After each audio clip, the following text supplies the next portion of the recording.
नमस्कार, मैं अर्चना और आप देख रहे हैं हंगामा टाइम्स। हंगामा टाइम जिस तरह से आपको दिखाता है कि उत्तर प्रदेश के अंदर लखनऊ में क्या खास हो रहा है, वहीं पर यूपी विधानसभा चुनाव भी शुरू होने वाले हैं। जिस तरह से आप स्क्रीन पे देख रहे हैं, न्याय प्रिय पार्टी की आज स्थापना हुई है।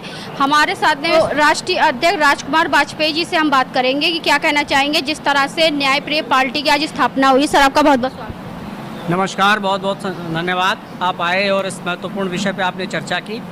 आज हम लोगों ने सभी लोगों ने मिल करके न्यायप्रिय पार्टी की स्थापना की है। यह पार्टी देश के प्रत्येक वर्ग के साथ न्याय करेगी और उनके लिए काम करेगी। समाज के अंतिम पायदान पे, अंतिम छोर पे खड़े हुए व्यक्ति को जस्टिस मिले, न्याय मिले, उसको रोज़गार मिले, उसको शिक्षा मिले, स्वास्थ्य मिले, उसको सारी मूलभूत सुविधाएं उपलब्ध हो सके बिना किसी भेदभाव के। हमारी पार्टी इसी विषय पे काम करेगी। तो सर, जिस तरह से आज न्याय प्रिय पार्टी की स्थापना हुई है, तो किन मूल उद्देश्यों को लेकर के और जनता के बीच में किन उद्देश्यों को लेकर पहुंचेंगे? हमारे मूल उद्देश्य हैं कि समाज से बेरोजगारी को ख़त्म किया जाए, निरक्षरता ख़त्म किया जाए, गरीबी को ख़त्म किया जाए, देश का व्यापारी जो टैक्सेशन से परेशान है उसमें सुधार किया जाए, टैक्सेस रिफॉर्म किए जाएं, जीएसटी ऐसी समस्याएं जो आज तक जीएसटी के अधिकारी भी नहीं समझ पाए कि किस तरीके से हल करना है, तो आम जनता कैसे उसको हल करेगी, इन समस्याओं से मुक्ति मिले। इन सब विषयों पे हम लोग काम करेंगे। मुख्य रूप से 4 बिंदु हैं: बेरोजगारी, स्वास्थ्य, शिक्षा और देश के व्यापारियों का कल्याण। तो वर्तमान सरकार की क्या नीतियाँ थी जिससे असंतुष्ट होकर के आप लोगों ने नई पार्टी की स्थापना? वर्तमान सरकार की नीतियाँ, भ्रष्टाचार बहुत ज़्यादा बढ़ गया है, चरम पे आ गया है। सरकार सिर्फ जाति और धर्म में बांट करके देश चलाना चाहती है, लोगों के लिए काम नहीं करना चाहती है। इन सब विषयों पे हम लोग काम करना चाह रहे हैं और इन सब विषयों पे हम सरकार का विरोध करते हैं कि भेदभाव बंद किया जाए, जाति और धर्म से ऊपर उठ करके देश हित के लिए कार्य किया जाए। हमारी पार्टी का स्लोगन है देश हित सर्वोपरि। 14 में जब केंद्र में बीजेपी सरकार आई, 17 में यूपी में जब बीजेपी सरकार आई, तो किन मुद्दों को लेकर के बीजेपी सरकार को आप लोग लेकर के आए थे और क्या सबका साथ सबका विकास को लेकर? देखिए, भारतीय जनता पार्टी की सरकार ने सबका साथ सबका विकास का नारा तो बिल्कुल दिया था, लेकिन उन्होंने किया कुछ भी ऐसा नहीं। विकास सिर्फ उनके अपने लोगों का हुआ, उनके कुछ कारपोरेट्स का हुआ, उनकी पार्टी के सांसद, विधायक, मंत्रियों का विकास हुआ। और इस सरकार की सबसे बड़ी उपलब्धि ये है कि इन्होंने सिर्फ और सिर्फ ब्यूरोक्रेट्स को खुलेआम छूट दे रखी है कि आप जितना भी चाहिए भ्रष्टाचार करिए और अपना विकास करिए। अगर अभी इन ब्यूरोक्रेट्स के ऊपर एक स्ट्राइक की जाए पूरे देश में, तो पता नहीं कितना काला धन निकलेगा इनके पास से। तो जिस तरह से ये बताइए, जैसे 27 के चुनाव दिन प्रतिदिन नज़दीक आ रहे हैं, उत्तर प्रदेश के विधानसभा चुनाव, अगर गठबंधन अगर आपकी पार्टी को किसी पार्टी से करना हुआ तो किस पार्टी से गठबंधन करेंगे? अभी फिलहाल हमारा कोई गठबंधन का इरादा नहीं है। हम लोग काम करना चाहते हैं, जनता के बीच में जाना चाहते हैं। जनता हमें क्या रिस्पांस करती है इसके आधार पर हम विचार करेंगे। ये राय हमारी अकेले की नहीं हो सकती है, हमारे साथ जुड़े हुए लोगों की राय होगी। वो जैसा कहेंगे वैसा हम लोग करेंगे। तो प्रदेश अध्यक्ष हमारे साथ में सुनील गुप्ता जी हैं, तो उनसे हम बात करेंगे। सुनील जी, क्या कहना चाहेंगे आज जिस तरह से नई पार्टी यानी कि न्याय प्रिय पार्टी की स्थापना? पहली बात तो माननीय राष्ट्रीय अध्यक्ष वाजपेयी जी का बहुत बहुत आभार। उन्होंने प्रदेश अध्यक्ष जैसे बड़े दायित्व के लिए मेरा चयन किया। आज इस पार्टी का जन्म हुआ है, आज इसका प्रथम दिवस है और आज ही मुझे नया दायित्व मिला है। आज के दिन मैं केवल इतना कहना चाहूँगा कि माननीय राष्ट्रीय अध्यक्ष जी ने जो विश्वास हम पर किया है, मैं प्रयास करूँगा उस विश्वास पर खरा उतरूँ।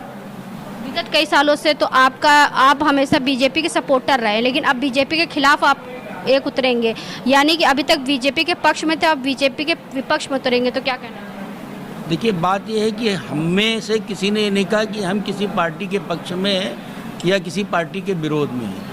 हम भ्रष्टाचार के विरोध में हैं, हम अन्याय के विरोध में हैं, हम देश की आम जनता को न्याय देना चाहते हैं, उनका विकास करना चाहते हैं। अब इसमें अगर कोई भ्रष्ट है तो हम उसके विरोध में हैं, कोई न्यायप्रिय है तो हम उसके पक्ष में हैं। न तो किसी पार्टी की बात है, हम जातिवाद के विरोध में हैं, हम परिवारवाद के विरोध में हैं, हम अन्याय के विरोध में हैं, हम अत्याचार के विरोध में हैं। इसमें किसी पार्टी का नाम कहाँ से आया? जो अच्छा कार्य करेगा हम उसकी प्रशंसा करेंगे, सहयोग करेंगे। प्रदेश की बड़ी जिम्मेदारी आपको दी गई है, 75 जिलों की जिम्मेदारी दी गई है, 304 से ज़्यादा सीटें हो गई हैं, तो उसके बारे में क्या? देखिए, आने वाले समय में पार्टी का, चूँकि आज कुछ पदाधिकारियों की घोषणा हुई, आज ही पार्टी का रजिस्ट्रेशन हुआ है, आज ही पार्टी का जन्म हुआ है, अभी इसका विस्तार होगा, पूरे प्रदेश में विस्तार होगा। आने वाले समय की नीतियां भी सभी पदाधिकारियों की राय से बनेंगी। हमारी पार्टी का एजेंडा भी हमें शीघ्र ही प्रेस कॉन्फ्रेंस करेंगे और उसमें पूरी जानकारी आपको देंगे। तो कोषाध्यक्ष जी हमारे साथ में राष्ट्रीय कोषाध्यक्ष जी हैं सुशील गुप्ता जी। सुशील गुप्ता जी, क्या कहना चाहेंगे आज के कार्यक्रम में? पहले तो पंडित राजकुमार वाजपेयी जी, हमारे राष्ट्रीय अध्यक्ष जी का बहुत बहुत धन्यवाद कि उन्होंने मुझे इस जिम्मेदारी के काबिल समझा और इतनी बड़ी जिम्मेदारी दी। एक कोषाध्यक्ष की जिम्मेदारी बहुत बड़ी होती है, बहुत दायित्व जुड़े होते हैं। पार्टी की नीतियाँ जिस तरह से और जो मैनिफेस्टो हमारा तय होगा उस तरह से हम हमारी पार्टी के धन का जो संचय है वो हम करते रहेंगे। बस हमारा इतना ही कार्य है, हम इतने कार्य में ही सीमित हैं। आपको क्या लगता है कि जिस तरह से आपकी पार्टी का नाम है न्याय प्रिय पार्टी, तो सभी वर्गों के साथ में न्याय होगा? हाँ, हमारी पार्टी का गठन ही इसीलिए हुआ है कि हम सभी वर्गों के साथ, हर समाज के साथ, हिंदू, मुस्लिम, सिख, ईसाई, दलित, पिछड़े, हर किसी के साथ हम न्याय करेंगे और न्याय जहाँ न्याय हो रहा है हम उनके विरोध में रहेंगे, वो कोई भी पार्टी हो। मैं किसी पार्टी विशेष का नाम नहीं लेने की इच्छुक हूँ, किसी का नाम नहीं लूँगा, लेकिन जो भी अन्याय करेगा हम उसके विरोध में परस्पर खड़े मिलेंगे उसको। जैसे शीशे में अपना प्रतिबिंब लोग देखते हैं, उसी तरह से हम उनके प्रतिबिंब के रूप में खड़े मिलेंगे। राष्ट्रीय में अभी लोकसभा में महिला आरक्षण बिल गिरा, फिर उसके बाद में लखनऊ में जो महिला प्रदर्शन का विशाल एक जो है जुलूस यात्रा निकली। तो आपको क्या लगता है, लोकसभा में जो महिला आरक्षण बिल गिरा तो वो क्या सही था? देखिए, पहली बात बहुत ही दुर्भाग्यशाली है कि हमें महिलाओं के लिए आरक्षण की मांग करनी पड़ती है। हमें महिलाओं को 50% की आधी आबादी हमारी है, तो उन्हें आधी हिस्सेदारी देनी ही देनी चाहिए। उसके लिए आरक्षण का बिल लाया जाए, बहुत दुर्भाग्यपूर्ण है देश के लिए। और जो पार्टियां इसका विरोध कर रही हैं, जो पार्टियां कह रही हैं कि महिला आरक्षण हम नहीं लाने देंगे, उन पार्टियों से मेरा तो यही कहना है कि वो अपने यहाँ किसी महिला को टिकट ना दें।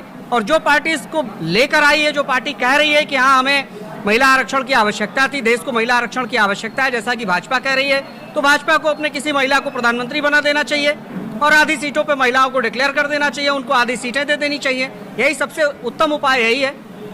दूध का दूध, पानी का पानी हो जाएगा, कौन महिलाओं के साथ है और कौन महिलाओं के साथ छलावा कर रहा है। उत्तर प्रदेश के विधानसभा चुनाव सर पर है और आपकी पार्टी की स्थापना आज हुई है, तो विधानसभा चुनाव को लेकर क्या कहना है? देखिए, विधानसभा चुनाव सर पे है कहना उचित नहीं है। विधानसभा चुनाव आने वाले हैं, 2027 में आएंगे। हम लोग उसी की तैयारी के लिए एक राजनीतिक दल के रूप में, राजनीतिक मंच के रूप में आए हैं।